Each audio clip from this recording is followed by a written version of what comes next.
हम सब के सिर पर भी छोटी बड़ी जिम्मेवारी अवश्य है, अपने लौकिक की, कार्य व्यवहार की, और सारे कल्प भी हम सब के सिर पर जिम्मेवारी का ताज रहेगा विश्व को संभालने की। इन जिम्मेवारियों को संभाल हुए कैसे हम हल्के रहें, निश्चिंत रहें, बेफिक्र बादशाह बनकर रहें, यही आज के इस सत्र का विषय है। भगवान के मिलने के बाद भी यदा कदा मन में छोटी बड़ी चिंता आ ही जाती है। कैसे सदा हल्के और निश्चिंत रहें, इस पर ही आज प्रकाश लेंगे हमारे प्रोजेक्ट गाइड आदरणीय सूर्य भाई जी हमेशा की तरह हमारे साथ हैं। आइए उनका अभिनंदन करते हैं। भ्राता जी बहुत बहुत स्वागत और अभिनंदन। थैंक्स। विषय बहुत खूबसूरत है भ्राता जी, बेफिक्र बादशाह। सुनने में जितना अच्छा लगता है, क्या इतना ही प्रैक्टिकल और सहज है? विषय खूबसूरत है तो भगवान के बच्चे भी तो खूबसूरत हैं। जी जी। उनके पास तो स्थूल श्रृंगार नहीं, ज्ञान रत्नों का श्रृंगार है। सर्व शक्तियों से सुसज्जित हैं सभी और भगवान भरोसे जीते हैं। इसलिए ठीक है, बादशाह बनना, बेफिक्र बादशाह। पहले बाबा शब्द यूज करते थे बेगमपुर के बादशाह, जिन्हें कोई गम नहीं। जी। बात बड़ी है कलयुग के अंत में, गमों का संसार है, फिक्र लिए हर मनुष्य घूम रहा है।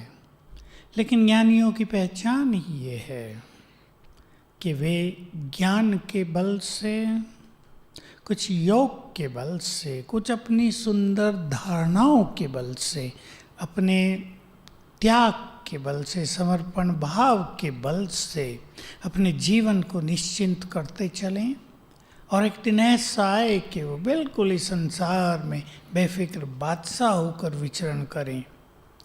जैसे एक छोटे बच्चे का आपने उदाहरण दिया। जी। छोटा बच्चा इसलिए बेफिक्र है क्योंकि उनकी चिंता माँ बाप करते हैं। अच्छा, उसे ये पता भी नहीं कि उसकी चिंता माँ बाप करते हैं। यहाँ हम सब के साथ ये है कि हम बड़े हैं, हमें चिंताएं हैं और हमारे परमपिता हमारी चिंता करते भी हैं क्या, यहाँ थोड़े गड़बड़ हो जाती है। संशय निश्चय का खेल चलता है और ये निश्चय की बात बहुत ही गहरी हो जाती है। ये मोटा निश्चय नहीं है, क्योंकि अगर हम में इस बात का संपूर्ण विश्वास हो जाए कि यदि हम बाबा को समर्पित कर दें, यदि हम अपनी जिम्मेदारी बाबा को दे दें, कोई काम बाबा को दे दें, तो वो बंध जाता है उसको करने के लिए। मुझे बाबा की बात याद आ गई, मैं याद दिला दूं, सब भूल गए हों तो फिर से अभ्यास प्रारंभ करेंगे।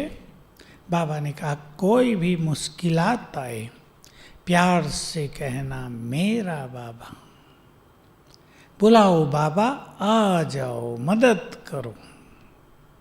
तो बहुत अच्छे शब्द हैं बाबा के, बाप भी बंधा हुआ है मदद करने के लिए। इससे बड़ी बात वो और क्या कहे। भगवान स्वयं बोल रहा है, बस तुमने मुझे कहा ना। अब सरल शब्दों में ये है, हमने उसे कहा वो करेगा ही। ऐसा हो ही नहीं सकता कि उसके प्यारे बच्चे उसको कहें, उससे कुछ मदद मांगें, कुछ कार्य सौंप दें उसे और वो न करे। इम्पॉसिबल। अब यहाँ हमें कितना विश्वास है, हम उसके भरोसे कितना अचल अडोल होकर जीते हैं, इस पे सारा खेल डिपेंड करता है। तो इसमें लंबे समय के ज्ञान का प्रयोग, बाबा की शक्तियों में अनुभव युक्त विश्वास, अनुभव युक्त, ये बहुत बड़ा काम करेगा। बहुत सुंदर। पता जी, इससे पहले कि मैं विषय पे चलूँ, आपने जो एक बात छेड़ी है उसे थोड़ा सा स्पष्टीकरण चाहूँगा। हम उसे बोलें और वो ना करें, क्या क्या बोला जा सकता है, कहाँ कहाँ मदद ली जा सकती है और कहाँ नहीं, इस पे भी थोड़ा सा स्पष्टीकरण चाहूँ। देखिए, मदद तो वो हर जगह करता है। जैसे सूरज की लाइट हर जगह पहुंचने के लिए तैयार है, लेकिन वो हमारे ऊपर है, हम उसको रोक तो नहीं देते। अब खेत हैं, खेतों में खुली लाइट उसकी पड़ती है जब तक बादल न रोकने लगे उसको।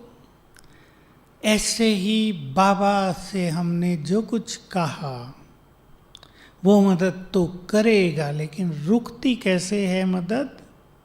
अगर हम उसकी आज्ञाओं पर नहीं चल रहे हैं, अगर हम पुण्य आत्मा नहीं बने हैं। भगवान को पुण्य आत्माएं बहुत प्रिय हैं।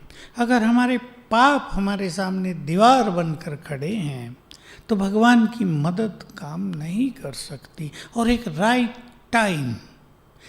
टाइम का वो भी इंतजार करता है।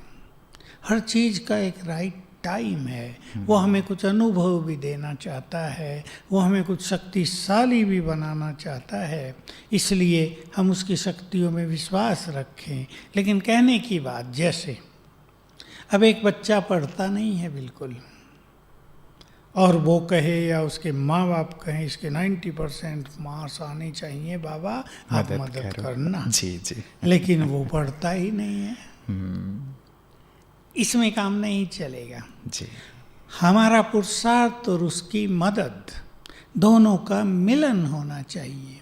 हमारा 2-4 कदम बढ़ना तो जरूरी है, तब उसकी मदद आएगी। अगर हम सोए रहेंगे, हम खाट से भी क्यों उठें, चलना क्यों, वो करेगा ना, तो वो नहीं करेगा। जी, मतलब ज्ञान युक्त, विवेक युक्त समझ के आधार पे हमें ये देखना है कि कहाँ कैसे बाबा की मदद लेनी है।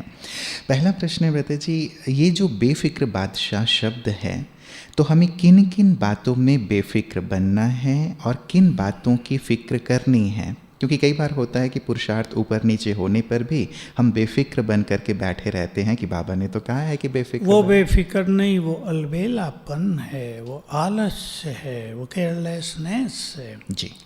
अलबेलेपन की इंग्लिश है केयरलेस, और बेफिक्र की इंग्लिश है केयर फ्री। केयरिंग तो हमें होना ही है, लेकिन चिंता फ्री, चिंताओं से मुक्त। तो इसमें मान लो एक व्यक्ति बीमार है, मैं उदाहरण लेता हूँ जी। अभी उसको निश्चिंत रहना है कि बाबा ठीक कर देगा, लेकिन बाबा ठीक तब करेगा जब आप ट्रीटमेंट लेंगे।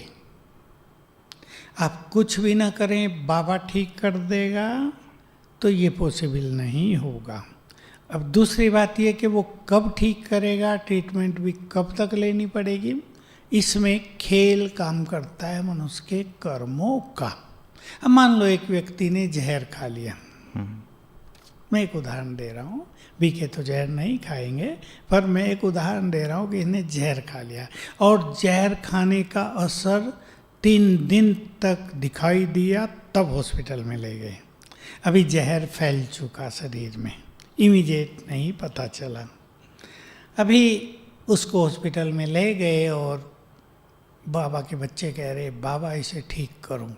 अब वो इंतज़ार कर रहे, बाबा तो ठीक ही नहीं कर रहा, बाबा तो ठीक ही नहीं कर रहा। 3 दिन बीत गए, 5 दिन बीत गए, बाबा तो ठीक ही नहीं कर रहा। लेकिन डॉक्टर्स के पास उस जहर को निकालने का एक समय है, वो इमीडिएट नहीं निकलेगा। हो सकता है वो कहें इसमें 1 वीक लगेगा, आप धीरज धरो।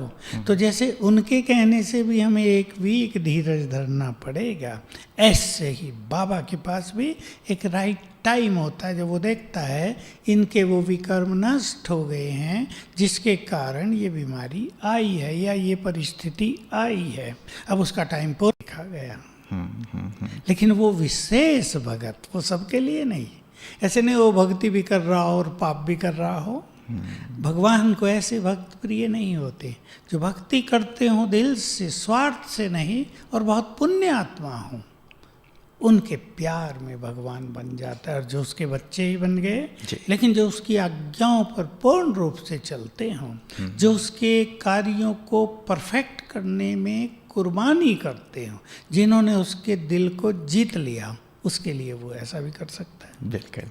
प्रभु जी, अगला प्रश्न है, बाबा ने कहा है, ये ईश्वरीय महावाक्य है, कि जिसकी बुद्धि जितनी स्वच्छ होगी वह उतना ही बेफिक्र होगा। तो यहाँ बुद्धि की स्वच्छता का बेफिक्र होने से क्या संबंध है?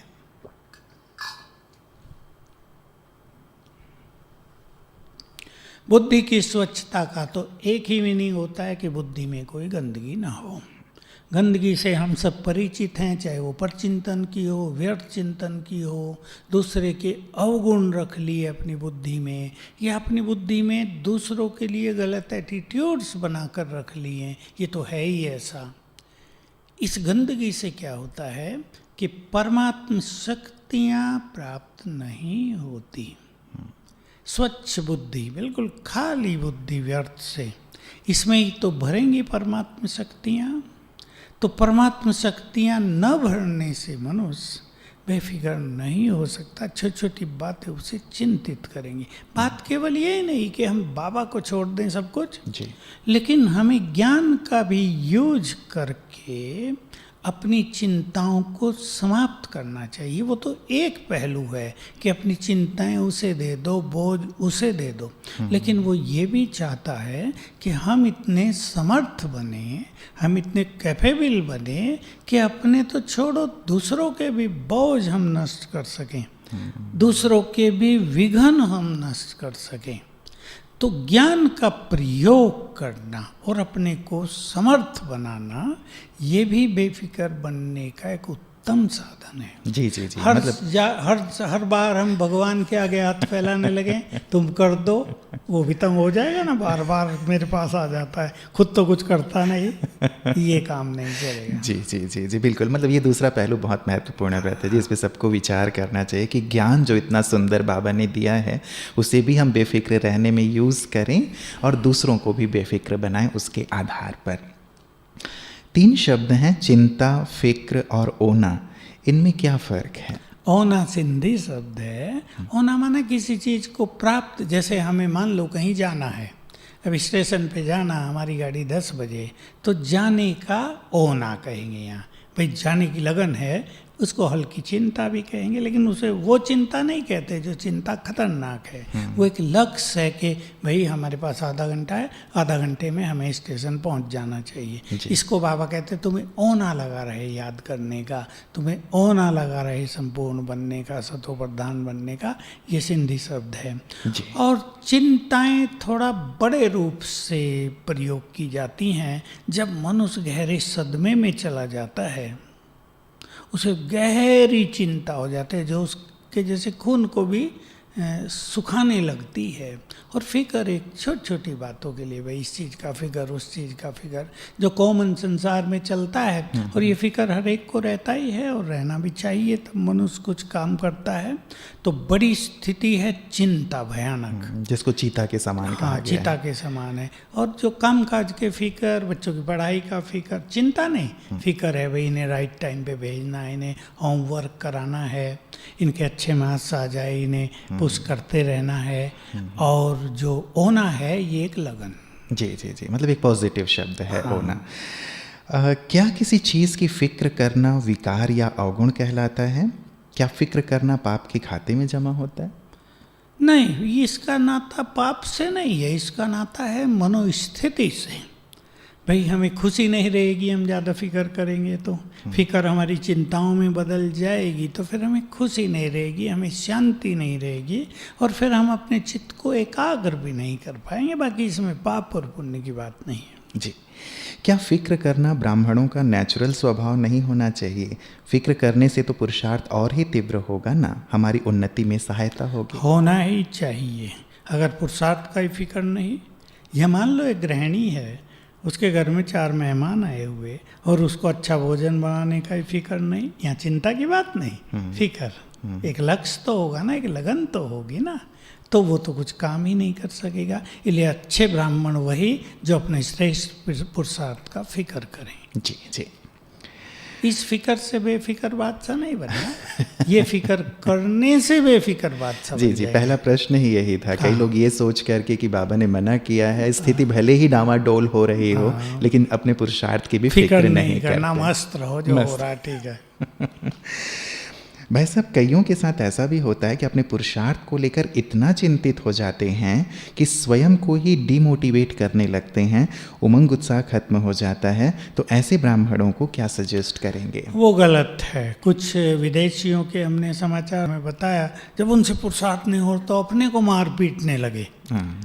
उससे उनके ब्रेन पर बुरा असर आ गया, फिर बाकी पुरुषार्थ पूरा ही हो गया पूरे जीवन के लिए। 2-4 केस ऐसे हुए। तो इतना अतिवादी मनुष्य को नहीं बनना चाहिए। देखिए, जो हमारा पुरुषार्थ है, हमारा जो योग अभ्यास है, हम देखते हैं हमें हजारों के अनुभव आते हैं हमारे पास, और इससे हमें पता चलता है कौन योगी बन सकते हैं, किसके जीवन में उतार चढ़ाव आएंगे, और जब उतार चढ़ाव आए तो उन्हें क्या करना चाहिए, ये हर व्यक्ति जानता नहीं। हर एक जो एडवाइजर है उसको भी नहीं पता इसका। योग नहीं लग रहा, वो कहेंगे बैठो बाबा के रूम में 2 घंटे बैठे रहो, क्यों नहीं योग लगेगा? लगेगा जरूर। सवेरे 2 बजे उठ जाओ, योग लगाओ, लगेगा। और 2 बजे उठ के सो रहे हैं बेचारे। तो रियल पुरुषार्थ की गाइडेंस ये सबसे नहीं आती है जी। इसलिए एक अच्छा गाइड यदि किसी को मिल जाता है तो सहज हो जाता है, और उसका फिक्र भी एक नेचुरल सा रहता है। वो भी एक चिंता भी कह सकते हैं उसे, लेकिन वो भयानक वाली चिंता नहीं, अपने पुरुषार्थ की चिंता। बिल्कुल, मतलब यदि उतना नहीं भी हुआ तो हम उसको थोड़ा थोड़ा बढ़ाते चलें। हम अगर उतना हमारा नहीं हो रहा है, मान लो किसी ने सुना 8 घंटे योग करना है, मेरा तो होता नहीं। अब होता क्यों नहीं, उसके पीछे कई राज हो सकते हैं। ये राज हो सकता है उसकी प्योरिटी बहुत अच्छी ना हो, ये राज हो सकता है उसकी दैहिक दृष्टि ज़्यादा हो, ये राज हो सकता है वो पूरा जीवन मोबाइल पे ज़्यादा लगा हुआ, उसका ब्रेन इतना पावरफुल ना हो, क्योंकि ब्रेन का पावरफुल होना भी जरूरी है। ये हो सकता है उसका चित्त एकाग्र होता ही ना हो, और वो लगा हुआ 8 घंटे योग करना, तो वो जो संघर्ष है वो अच्छा नहीं रहता।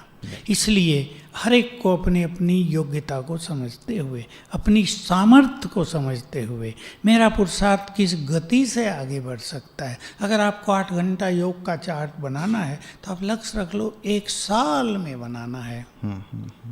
मुझे रोज 1 मिनट बढ़ा देना है। देखो 1 मिनट ही काफ़ी हो जाएगा, फिर धीरे धीरे वो बढ़ता जाएगा और योग अच्छा हो जाएगा। इसलिए इसमें बहुत समझदारी की जरूरत पड़ती है। जी जी जी, मतलब धीरे धीरे इसमें उन्नति की ओर आगे बढ़ते चलें।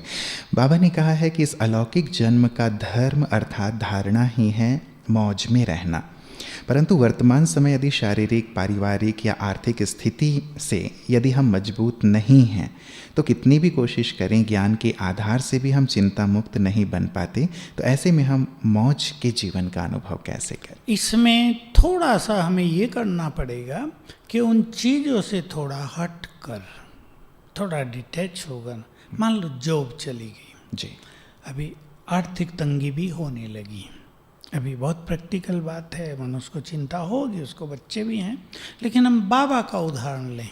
बाबा के पास 380 बच्चे खाने खिलाने को थे, लेकिन घर में कुछ भी नहीं था। अब देखो, ब्रह्मा जैसा पेपर तो किसी का नहीं हो सकता। आपके घर में 2-4 बच्चे हो सकते हैं, फिर भी भोजन तो होगा, पैसा भी थोड़ा बहुत होगा, उधार भी मिल जाता है, लेकिन बाबा के पास कुछ नहीं था। कैसे उन्होंने शिव बाबा के भरोसे अचल अडोल रहकर उस लंबे समय को पार किया धैर्यता से। वो कोई 1-2 दिन की बात नहीं थी, अच्छा लंबा समय गुजरा था। कोरोना का समय तो बहुत थोड़ा है उससे। तो अगर मान लो आपकी नौकरी चली गई और आर्थिक तंगी आपको हो रही है, तो पहला कदम आप उठाएंगे कि खर्च में कटौती। भाई पहले ऐसा भोजन खाते थे, अब थोड़ा सीधा कर देते हैं। हमने यज्ञ में देखा, जब हम आए, जब मेरी ड्यूटी किचन में लगी तो एक सीधा सा नियम था, जब सीजन नहीं है रात को केवल 1 सब्जी और रोटी होगी, खिचड़ी भी नहीं, खिचड़ी चावल तो तब होता ही नहीं था। ये तो जब से गुजराती आए उनको कढ़ी चावल चाहिए, कढ़ी खिचड़ी चाहिए थी, तब से शुरू हुआ। तो सब उसमें खुश रहते थे, बस एक मतलब रोटी और सब्जी, 1 सब्जी और रोटी बस। दिन में दाल चावल और सब्जी और रोटी मिलेगी।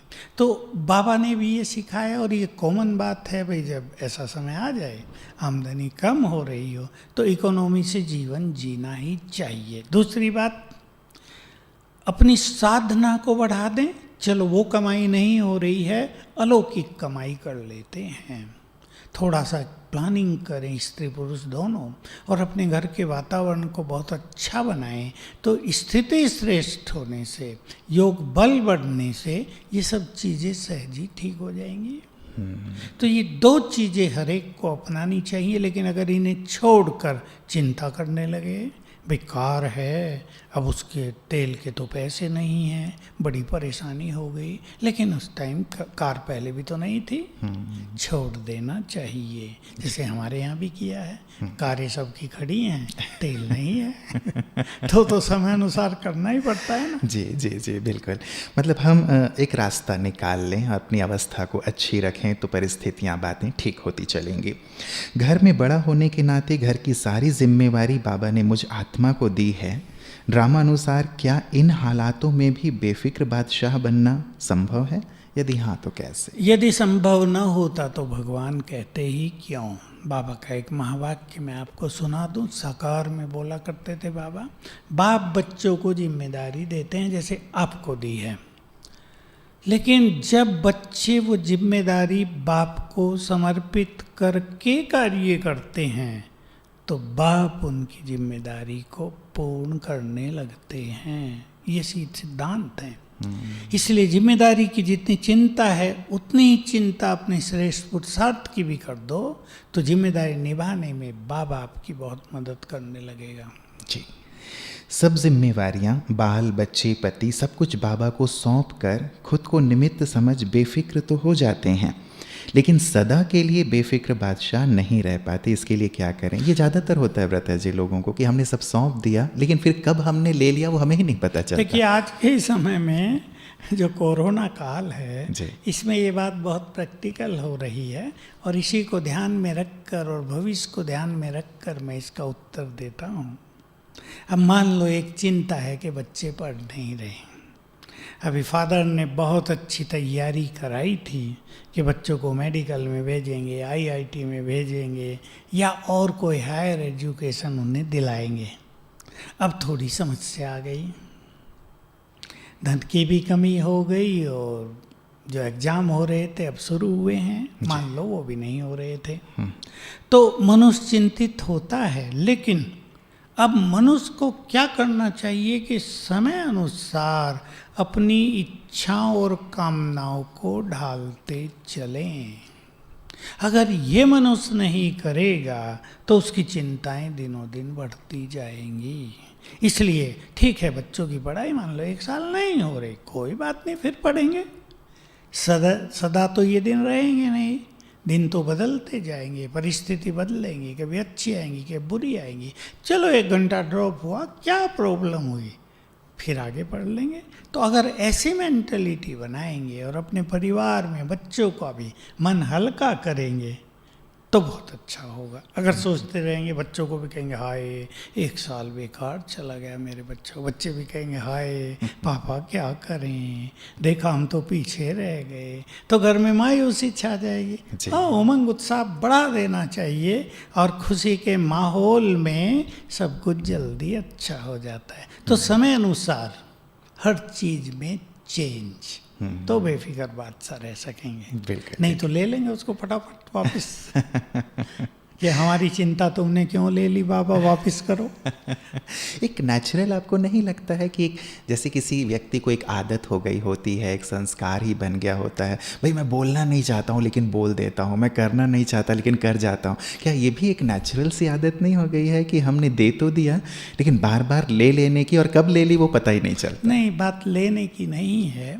अब मनुष्य लंबे समय से जीवन जी रहा है, वो अपने को जिम्मेदार समझता आया है भी प्रैक्टिकल बात है, ये कोई छोटी बनावटी बात तो नहीं है। अब जिम्मेदारी भगवान को देखकर बेफिक्र होना, ये बहुत ऊंची स्थिति है।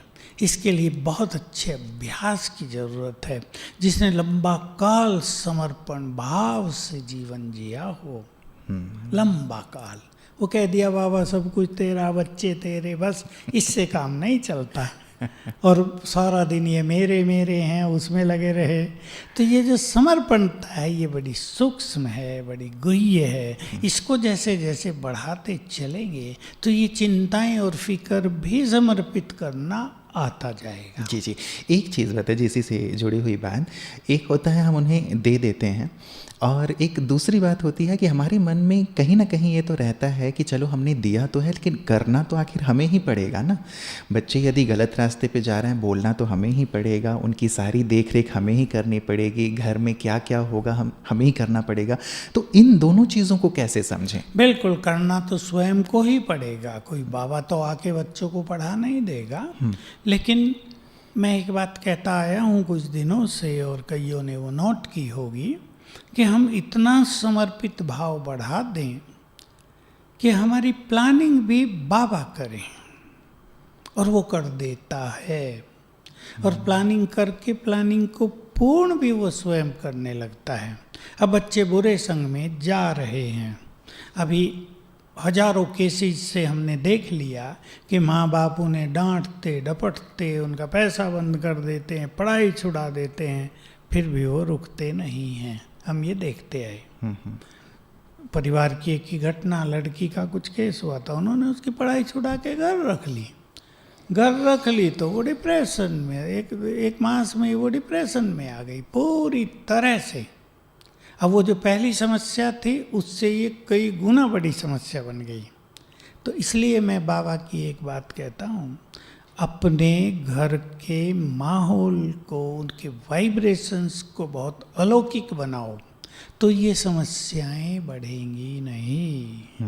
बाबा आपकी समस्या हल करेगा, माना बाबा के कहे अनुसार आपने अपने घर के माहौल को, वाइब्रेशंस को बहुत योग युक्त, बहुत अलौकिक बना दिया, तो सब कुछ अच्छा होता रहेगा। आप अपने बच्चों को कहेंगे ना, बेटा ये नहीं, ये संग खराब है, उधर नहीं जाना, तुम्हें अच्छे काम करने मान बना, बच्चा फौरन समझेगा वाइब्रेशंस के कारण। लड़की को कहेंगे ना ये काम नहीं करना है, तुरंत कहेगी हाँ आप ठीक कहते हो, नहीं करूँगी, तुरंत काम होगा। और वाइब्रेशंस अच्छा नहीं, क्रोध है या ईगो है, मेरे बच्चे हैं सुनते क्यों नहीं, डांट टपट हो रही है, तो और स्थिति बिगड़ेगी। ये बात अगर सभी ब्राह्मण कुलभूषण अच्छी तरह समझ लें, हमारा स्वमान, हमारे द्वारा क्रिएट किए गए घर में वाइब्रेशंस, जो बाबा की आज्ञाएं हैं, सवेरे उठकर ऐसे योग लगाओ, प्योरिटी में ऐसे रहो, यदि हम बाबा की मानते हैं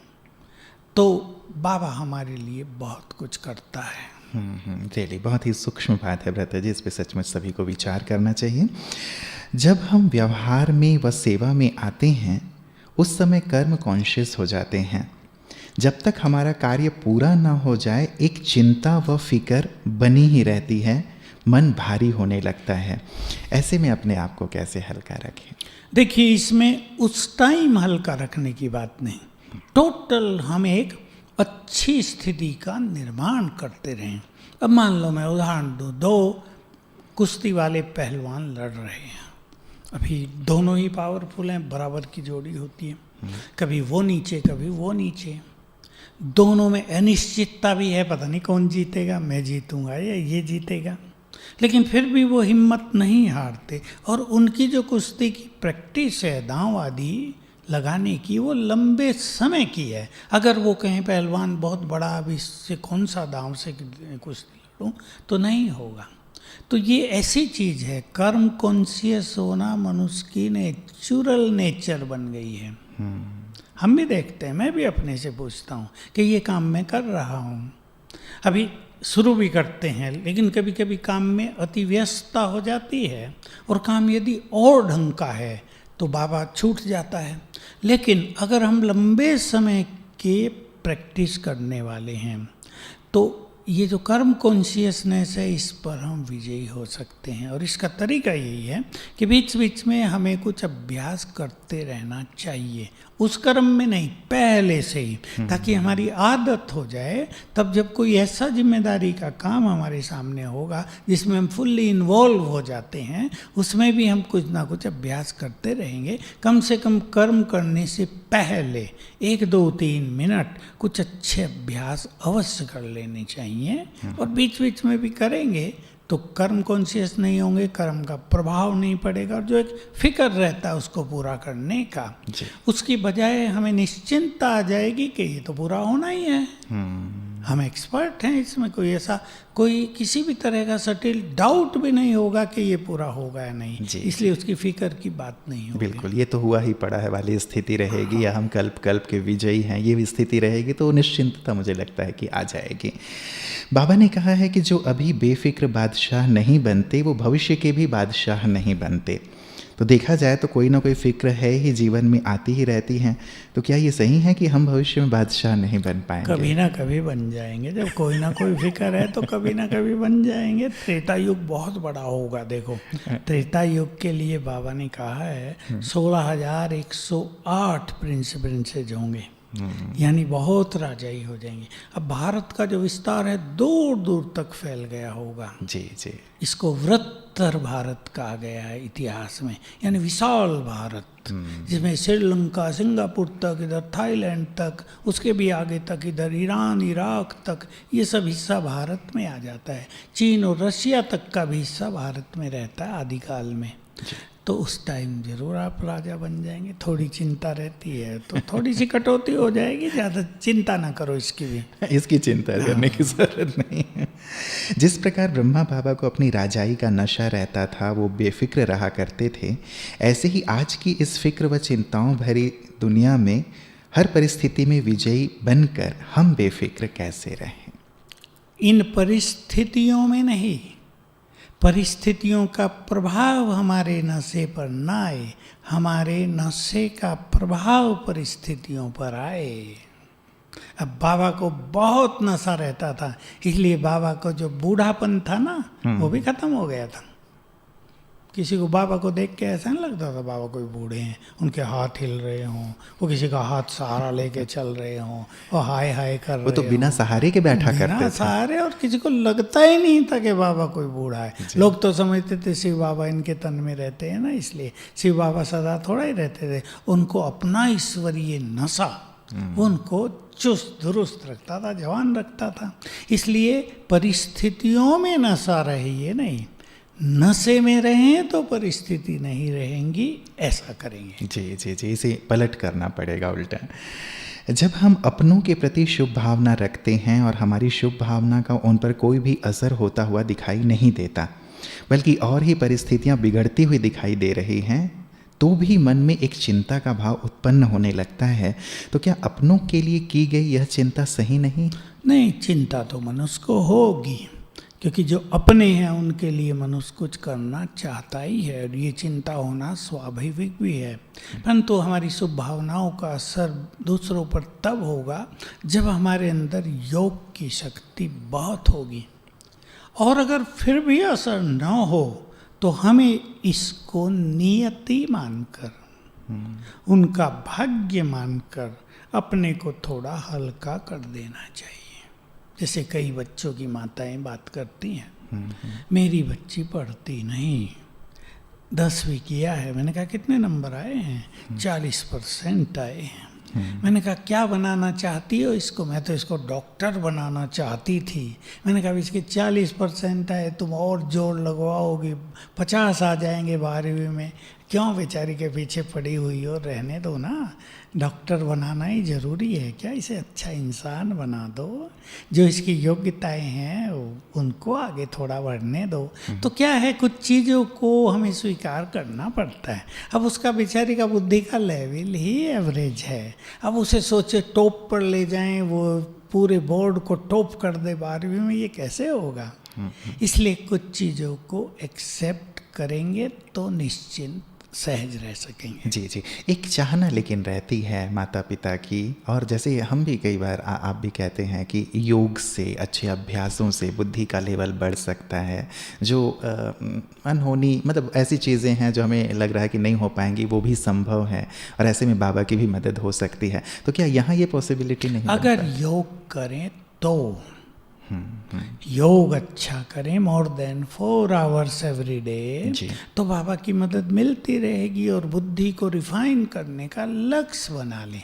जो व्यर्थ में बुद्धि जाती है उससे अपने को बचा लें, और जो हमने बहुत सारी विधि बताई उसका अभ्यास करें तो अच्छा विकास अवश्य होगा। जी जी, और ये होता हुआ दिखाई दिया है कई जगहों पे, हुआ है बहुत बच्चों में। जी जी जी। लौकिक परिवार के बीच में रहते जब हम बेफिक्र रहते हैं तो घर वाले हमें उल्टा सीधा सुनाते हैं कि इनको तो कोई फ़र्क ही नहीं पड़ता, ये तो परिवार का जैसे कि हिस्सा ही नहीं है। तो उनके ये शब्द मेरे लिए एक नई प्रॉब्लम बन जाती है। तो ऐसी परिस्थिति में कि हम बेफिक्र रहते हैं लेकिन उनको ये है कि ये तो कोई फिक्र ही नहीं करते। जैसे दूसरों को सुखी देख के लोग परेशान होते हैं ना कि क्यों सुखी हैं, हमारी तरह ये क्यों नहीं है दुखी। तो ठीक है, आप उनकी इस चीज़ को देख के परेशान ना हो, और आपकी जो जिम्मेदारी है उनकी केयर भी करें। होता क्या है, कई लोग ऐसा कर लेते हैं कि मन से तो बेफिक्र रहते ही हैं लेकिन कार्यों से भी बेफिक्र हो जाते हैं कि ये वो करें हम नहीं करें। ऐसा नहीं करना, ये स्थिति मन की है। ये नहीं हम अपने कार्यों को और जिम्मेदारियों को छोड़ दें। इस पे ध्यान देंगे तो परिवार वाले आपसे दुखी नहीं होंगे। जी जी, बल्कि खुश रहेंगे। और इसमें उनका और भी ज़्यादा वो हो जाता है कि देखो ये ज्ञान में है और कितना अच्छे सहयोगी हैं। देखिए, एक माता है घर में, मान लो भोजन ही बनाना और 2-3 को बनाना है। जी जी। अब इस संदर्भ में हम ये कह सकते हैं कि वो बेफिक्र बादशाह है और वो उनको कम सहयोग करती है तो बोलेंगे। लेकिन ये बेफिक्र बादशाह और हंसती हंसते मन बहलाते उनको भी अच्छी बातें सुनाते, काम में लगती है उनको भी लगाती है, तो देखो काम जल्दी होगा। इसको फिर भी कम करना पड़ेगा, ज़्यादा वो कर लेंगे लेकिन उन्हें लगेगा कितना अच्छा हो गया। ये सब कलाएं हमें डेवलप करनी चाहिए। बिल्कुल, मतलब बेफिक्र का अर्थ हमें सही अर्थों में समझना होगा। घर वालों को लौकिक जिम्मेवारियों में भी उनको हमें सहयोग देना है ताकि उनकी ये शिकायत ना रहे। I am suffering from terminal illness, cancer. How to be tension free when you are supposed to leave? Death waiting for you. My son is 21. My family is totally disturbed. तो चिंता करने से तो कैंसर ठीक नहीं होगा। समस्या तो इनकी बिल्कुल स्वाभाविक है चिंता होने की जी। लेकिन जितना खुश रहेंगी कैंसर उतना ही तो जल्दी ठीक होगा। और जितना ये अभ्यास करेंगी मैं आत्मा इस देह से अलग हूँ और बॉडी से डिटैच होकर बॉडी को वाइब्रेशंस देंगी, उतना कैंसर जल्दी ठीक होगा। इसलिए चिंता करने की बजाय ये काम करेंगे तो निश्चिंत हो जाएंगी और ठीक भी हो जाएंगी। बिल्कुल, मतलब निश्चिंत। और मान लो ऐसी स्थिति आ गई कि जा ही रहे हैं दुनिया से, तो सब बच्चे अपना भाग्य लेकर आए हैं ना। हम नहीं देखते छोटे छोटे बच्चों को छोड़ के ऐसे एक्सीडेंट हुए, 2 छोटे बच्चे बच गए, सब मर गए। सुनामी आई, 2 बच्चे इधर पड़े, वो जीवित रह गए, सब बह गए। उनका अपना भाग्य था, वो बड़े आदमी बन गए। फिर भी अगर जाना ही पड़ रहा है तो उन सब को बाबा को समर्पित करके ये कामना करते हुए इनका भाग्य बहुत सुंदर है, खुशी से देह छोड़ना चाहिए। जी जी, वैसे तो बहुत ही रहता है जी, परिवार वालों के लिए भी एक कठिन समय रहता है और खुद के लिए भी एक कठिन परीक्षा का दौर होता है ये। लेकिन आपने जो बातें कही हैं सचमुच उसमें व्यक्ति हल्का रह सकता है। कैंसर चीज ही ऐसी है, इसके नाम से घबराते हैं, जैसे कोरोना के नाम से घबराते हैं ना, हुआ हो या ना हुआ हो। कई होगा तो ये आ रहा, कल पॉजिटिव थी रिपोर्ट, परसों निगेटिव आ गई, अभी निगेटिव थी, दूसरी जगह चेक कराया पॉजिटिव आ गई। तो लोग घबरा रहे हैं कि करें तो क्या करें। लेकिन कुछ लोग मस्त भी रहते जो चेक कराते नहीं है, कोरोना आता है जाता है ठीक होता है, वो मस्त रहते हैं। ये भी चल रहा दुनिया में। कैंसर भी ऐसा ही है तो खतरनाक डिजीज, लेकिन फिर भी अपनी मनोस्थिति को संभालना ही ईश्वरीय ज्ञान का स्वरूप है। जी जी बिल्कुल, हम सबकी दुआएं और शुभकामनाएं आपके साथ हैं कि आप जल्दी से जल्दी स्वस्थ। इसमें बाबा को समर्पित कर देना चाहिए अपने देह को। ये देह तुम्हारी गोद में, अब तुम इसे अमृत पिलाओ, सिर पे हाथ रखो और ठीक करो। जी, अगला प्रश्न कहता जी कि बाबा ने कहा है कि फिक्र होती है कोई भी अप्राप्ति व कमी के कारण, तो हम कैसे समझें कि हमारे अंदर क्या कमी है या कौन सी अप्राप्ति है जो सूक्ष्म रूप से हमारे लिए चिंता का विषय बना हुआ है? ज्ञान की कमी, ड्रामा के ज्ञान पर विश्वास की कमी, कुछ शक्तियों की कमी जो भयभीत करती है, ये अप्राप्तियां मनुष्य को ज़्यादा फिक्र में लाती हैं।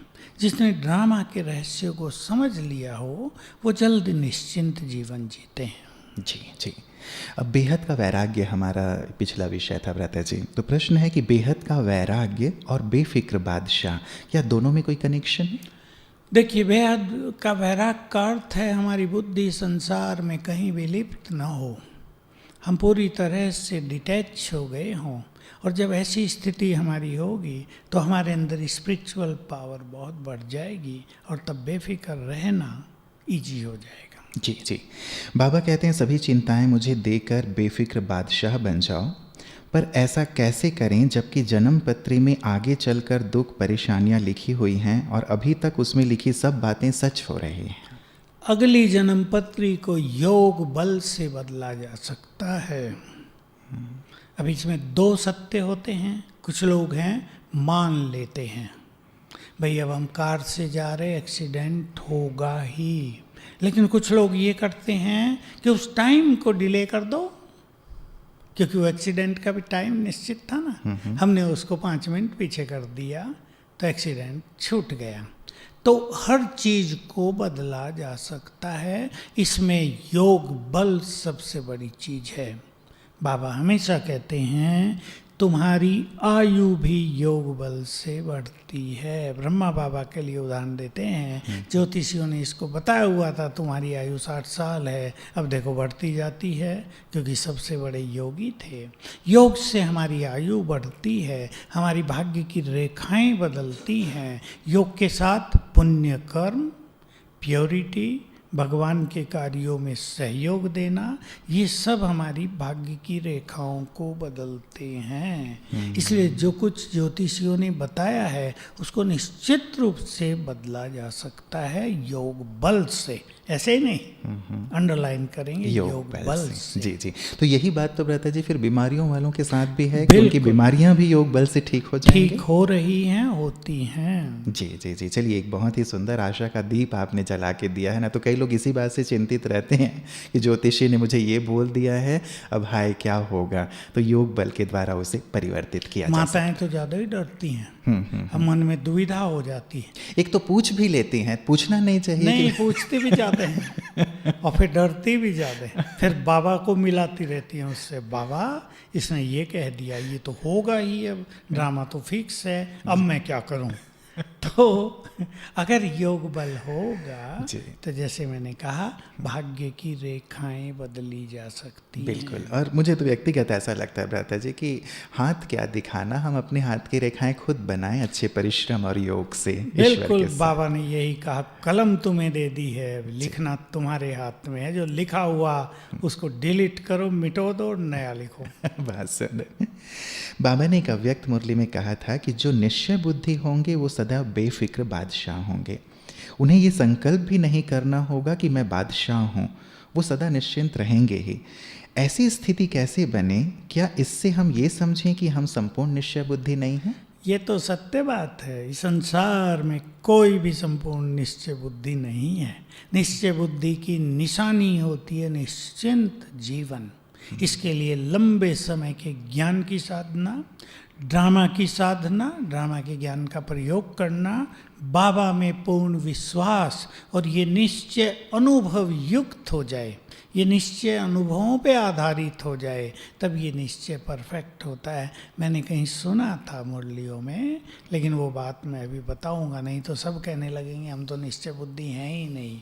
निश्चय बुद्धि की एक लेवल अवश्य होते हैं, पर जैसे मैंने कहा संपूर्ण निश्चय बुद्धि माना संपूर्ण निश्चिंत। और निश्चय केवल ये नहीं कि बाबा आया है या वो हमें पढ़ा रहा है या ये युग बदलने वाला, इनमें तो निश्चय सहज हो जाता है। लेकिन डे टू डे लाइफ में जो बातें आ रही हैं, बाबा मुझे मदद करेगा भी या नहीं, ये काम ठीक होगा भी या नहीं, बाबा मेरा साथी है भी या नहीं, सूक्ष्म चीज रोज सामने आती है हमारे, उनमें निश्चय रखते हुए निश्चिंत रहना और पुरुषार्थ करते रहना।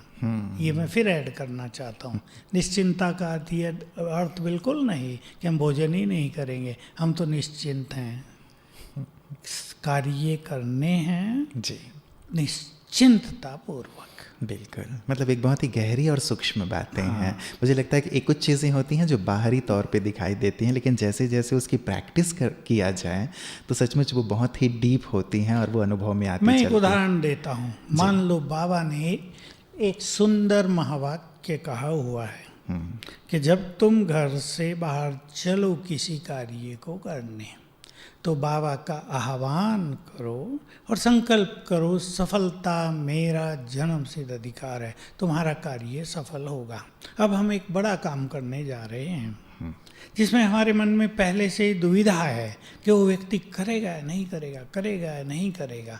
अब हमारे निश्चय की यहाँ परीक्षा है कि हम घर से बाबा का आह्वान करके चले हैं, ये संकल्प करके चले हैं, सफलता मेरा जन्म सिद्ध अधिकार है, ये कार्य होना ही है। फिर भी रास्ते में हमें आधा घंटा लगा है, आधे घंटे में कितने संशय के संकल्प उठ गए, इस पे खेल डिपेंड करता है। फिर वो सफलता नहीं मिलेगी, जिम्मेदार होंगे हमारे संकल्प, बाबा का वो महावाक्य नहीं। फिर हम कहेंगे आपने तो कहा था मेरा आह्वान करो, ये संकल्प करके जाओ, सफलता होगी, तो हो ही नहीं। देखो निश्चय गहरी बात हो गई ना। अभी निश्चय था तो रास्ते में वो नेगेटिव संकल्प नहीं आने थे। बिल्कुल बिल्कुल, ये निश्चय। जी। जैसे कल परसों एक बहन का फ़ोन था, उन्होंने कहा कि मैंने बाबा के सामने योग करके 2 स्लिप रखे थे कि हाँ और ना का, कि बाबा क्या जवाब देते हैं, और जब मैंने उठाया तो वो हाँ निकल गया, लेकिन मेरे मन में तो था कि बाबा ना बोलेंगे। तो मेरा मन और बाबा 2 चीज़ें अलग हो गई ना। हम मेरे मन को हटा देना चाहिए। जी जी, मतलब ऐसी एक ऊहापोह की स्थिति लेके हम सोचते हैं कि सब कुछ ठीक हो, तो ये नहीं हो पाता। अंतिम प्रश्न है व्रत जी, बेफिक्र बादशाह कैसे बने? खैर ये प्रश्न तो आ गया है। जहाँ तक किसी भी प्रकार का डर है, जैसे भविष्य की इनसिक्योरिटी का डर या फिर अपनों को खोने का डर या कोई भी छोटी बड़ी बातों का डर है, तब तक हम बेफिक्र कैसे बने? और कभी कभी ये भी डर लगता है कि अगर मैं हिम्मत का कदम नहीं बढ़ा पाई तो फिर बाबा की मदद कैसे मिलेगी? नहीं, ये बिल्कुल ठीक बात है, हिम्मत का कदम तो बढ़ाना ही पड़ेगा, लेकिन अपने खोएंगे क्यों? ये नेगेटिव संकल्प क्यों? असफलता का संकल्प क्यों? ये संकल्प ही तो गलत हैं। अगर हमें बाबा में विश्वास है, अपने में विश्वास है, तो हमें अपनों के खोने का भय क्यों होगा? ये तो नेगेटिव संकल्प है। और जो सदा भयभीत रखेगा, बच्चे स्कूल में गए हैं, डर रहेगा आएंगे या नहीं आएंगे, एग्ज़ाम देने गए डर रहेगा सफल होंगे या नहीं होंगे, बिजनेस चलेगा या नहीं चलेगा, हर जगह नेगेटिव हो जाएंगे। तो कदम हमें ही बढ़ाने हैं, लेकिन बहुत पॉजिटिविटी के साथ, बहुत विश्वास के साथ, तो सफलता भी मिलेगी। आपका अपना कोई खोएगा ही नहीं। और वैसे तो सबको अब आत्मा बन के घर जाना है। अगर आपने सोचा हुआ ये मेरे हैं, ये खो गए, तो ये आपके ज्ञान की कमी है। वो मेरे नहीं, वो सब आत्माएं हैं। अगर मेरे भी हैं तो मेरी आत्माएं हैं, हम सब साथ चलेंगे घर। जी जी, इसमें कोई खोने की बात ही नहीं है। और स्वर्ग में आएंगे, सब कुछ मिलेगा। इसलिए अपने ज्ञान का विस्तार करें, उसको सूक्ष्म करें, अपने निश्चय को बढ़ाएं और बाबा को संपूर्ण रूप से जानते जाएं, उसकी कार्य करने की विधि को समझते चलें। वो किस बात से राजी होता है, कब वो हमारे लिए अपने नियम भी बदल सकता है, ये अगर हमें समझ होगी तो हम निश्चित रूप से उसको बांध लेंगे। बाबा के 2 शब्द याद दिला देता हूँ। अपने अधिकार और प्यार की रस्सी में बाप को बांध लो, बाप बंधने के लिए तैयार है। लेकिन इन दोनों ही बातों की गुह्यता, ये मोटी बात नहीं है जी जी, जो इन दोनों बातों की गुह्यता को लंबा समय अभ्यास में लाएं, प्यार और अधिकार, वो इसके अनुभव कर सकेंगे। बहुत बहुत शुक्रिया भ्राता जी, बहुत ही गहन और सूक्ष्मता से आज इस विषय को आपने स्पष्ट किया है। और ऐसा लगता है कि जितनी गहराई में हम उतरते हैं उतना ही उसको सूक्ष्म रूप से समझ पाते हैं। कई बार बाहरी तौर से हम समझते हैं कि ये चीज़ ऐसी है, लेकिन उसकी सूक्ष्मता कुछ और होती है। लगता है कि अभ्यास करते करते, तपस्या करते करते और अनुभव करते करते ही हम इन चीज़ों को अच्छी तरह से समझ पाएंगे। आज के लिए आपका दिल से बहुत बहुत सभी भाई बहनों की तरफ से शुक्रिया। बेफिक्र बादशाह शब्द है, कितना सुंदर है। बादशाह, भगवान हमें बादशाह वर्तमान में भी बना रहे हैं और भविष्य में तो हम होंगे ही। सारे कल्प हमारे ही सिर पर ताज रहेगा और हमें ही सारे विश्व का कल्याण करना है, सारे विश्व को संभालना है। लेकिन संस्कार भी हम अभी ही डाल रहे हैं अपने अंदर। यदि अभी चिंता वाले संस्कार रहेंगे तो द्वापर के बाद भी जब ताज मिलेगा, चाहे छोटा हो या बड़ा, लेकिन उसे हम कठिनाई से, चिंता से ही निभाएंगे, क्योंकि अभी ये संस्कार हमारी चिंता के हैं। तो क्यों ना हम अपने आप को पूरी तरह निश्चिंत बनाएं। बाबा ने कहा है कि बाप तुम्हें मिल गया ना, और बाप को यदि कोई भी चिंता है तो उसे सौंप दो। बाप सागर है, उसमें सब बातें समा जाएंगी। ये भी अनुभव करने की बात है। और जो भ्राता जी ने एक बात कही मुझे और भी बहुत सूक्ष्म लगी कि जो ज्ञान उन्होंने दिया है उस ज्ञान को हम यूज़ करें अपने आप को बेफिक्र बनाने में, औरों को बेफिक्र बनाने में, खुद को समर्थ बनाने में। जो समर्थ होता है वो चिंता नहीं करता, हल्का रहता है, निश्चिंत रहता है। और हम सब तो फॉलो फादर कर रहे हैं। तो जैसे बाबा ने एक सुंदर सा अपने लिए स्लोगन रखा था और बहुत नशे से बाबा कहते थे कि परवाह थी पार ब्रह्म में रहने वाले की, जब वो मिल गया तो अब और किस बात की परवाह। तो हम सब फॉलो फादर करने वाले बाबा के बच्चे ऐसे ही बेफिक्र बने, बाबा की तरह नशे में खुद को स्थित करें, ज्ञान योग का इतना बल जमा करें कि चिंताएं, यदि बातें आती भी हैं तो विपरीत परिस्थितियों को भी हम अपने अनुकूल बना लें और सब कुछ बाबा को अर्पित करते हुए उड़ते चलें। ओम शांति। चलें प्यारे बाप दादा की याद में अपनी सारी चिंताओं को उन्हें सौंपते हुए एक संकल्प करेंगे कि बाबा हर परिस्थिति में आपके साथ अब से हम बेफिक्र रहा करेंगे।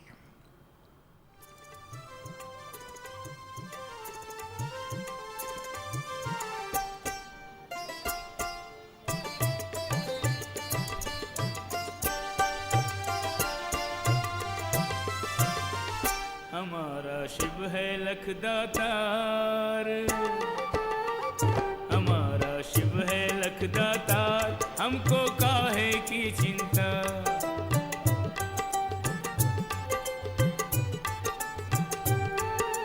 काहे की चिंता रे हमको, काहे की चिंता। काहे की चिंता रे हमको, काहे की चिंता। बना है साथी सिरजनहार, बना है साथी सिरजनहार, हमको काहे की चिंता। मिला है करण करावनहार, हमको काहे की चिंता।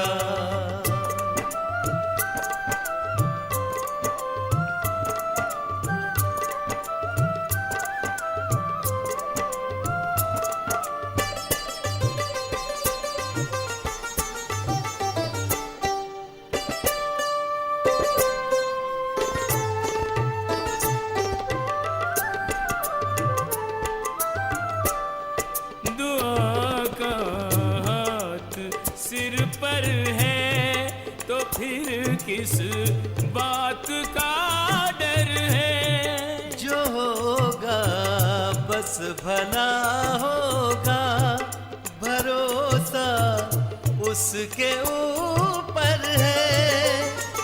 दुआ का हाथ सिर पर है तो फिर किस बात का डर है। जो होगा बस भला होगा, भरोसा उसके ऊपर है। वही है जीवन का आधार, वही है जीवन का आधार, हमको काहे की चिंता।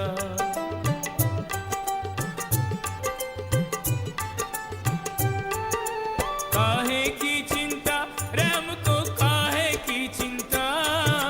काहे की चिंता रे हमको, काहे की चिंता। बना है साथी सिरजनहार, बना है साथी सिरजनहार, हमको काहे की चिंता, मिला है करण करावनहार, हमको काहे की चिंता।